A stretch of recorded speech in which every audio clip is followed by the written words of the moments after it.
मी पश्चिम महाराष्ट्रातून आलो आहे.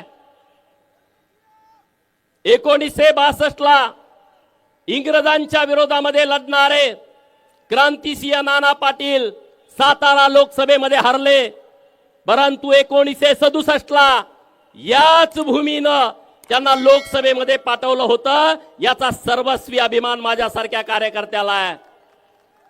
मित्रांनो, भुजबळ साहेबांच्या नेतृत्वात इथं एक एल्गार सभा मागे झाली होती आणि आता दुसरी एल्गार सभा माननीय भुजबळ साहेबांच्या नेतृत्वामध्ये आपल्या या बीडच्या भूमीमध्ये होते आहे.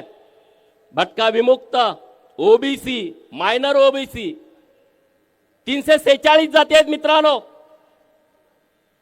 आज आपण सगळ्यांनी एक दिलानं एक मनानं भुजबळ साहेबांच्या पाठीमागे राहण्याची नितांत आवश्यकता आहे. मान्य आहे का तुम्हाला? कुणाकुणाला मान्य आहे? हात वर करा. सगळे मीडियावाले मित्रांना माझी विनंती आहे,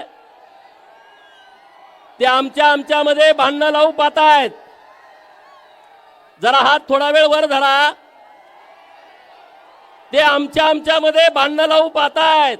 ते म्हणजे 346 जातीचा एकटाच नेता कसा? अरे बाबांनो, आमच्या सगळ्यांचं ठरलंय. आमचा नेता एकच आहे, माननीय छगन भुजबळ. कुणाची काय अडचण आहे का?